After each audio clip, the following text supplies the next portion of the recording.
ابو سفیان ہے رضی اللہ عنہ، ایک صحابی سے کہنے لگے کہ جس طرح آج تم یہاں پر کفار کے قبضے میں ہو،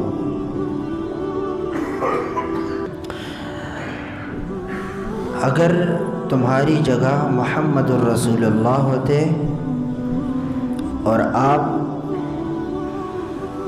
اپنے اہل خانہ کے ساتھ گھر میں ہوتے، تمہاری کیا حالت ہوتی، حقیقت بتانا۔ صحابہ تو صحابہ تھے، بڑی عزت تھی ان کی نگاہوں میں محمد الرسول اللہ کی۔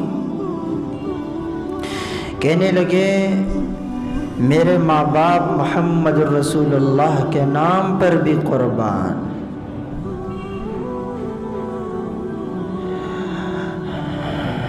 اگر یہ تو بہت دور کی بات ہے کہ محمد الرسول اللہ میری جگہ ہوتے، خدا نخواستہ حضور کو کانٹا بھی چبھ جاتا،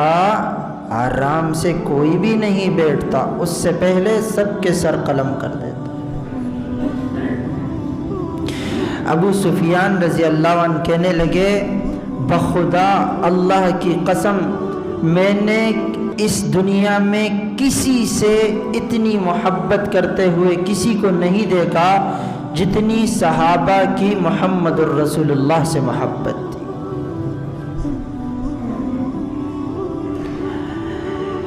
یمامہ،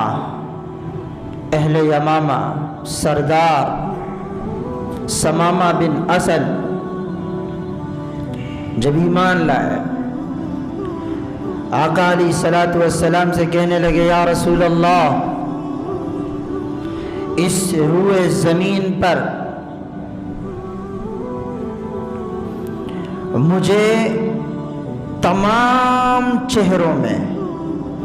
سب سے زیادہ مبغوض چہرہ آپ کا لگتا تھا، مجھے جس چہرے سے نفرت تھی وہ آپ کا چہرہ تھا، لیکن آج ایمان لانے کے بعد اس روئے زمین پر اگر مجھے کسی چہرے سے محبت ہے تو صرف آپ کے چہرے سے محبت ہے۔ اس زمین پر جتنی بھی چہرے ہیں تمام چہرے آپ کے سامنے بھیج، اس کی کوئی ویلیو نہیں، آپ کا چہرہ دل میں ہے، آپ کا چہرہ انور میری زندگی کا ایک نقش ہے۔ عتبہ، ابو سفیان کی بیٹی بیوی عتبہ کی بیٹی ہندہ، جانتے ہوں گے آپ، جس نے حضرت امیر حمزہ کا کلیجہ چبایا، ایمان لانے کے بعد کیا کہتی ہیں، یا رسول اللہ،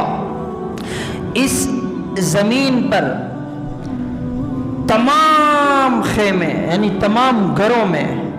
سب سے برا گھر مجھے آپ کا گھر دکھائی دیتا تھا، لیکن آج ایمان لانے کے بعد سب سے محبوب گھرانہ مجھے آپ کا گھرانہ دکھتا ہے۔ رسول اللہ سے عشق کرنا اور پھر اس عشق کو اپنی زندگی میں اتارنا اور پھر اس اتارنے کے بعد اسی عشق پر چلنا صحابہ سے سیکھنے کو ملتا ہے۔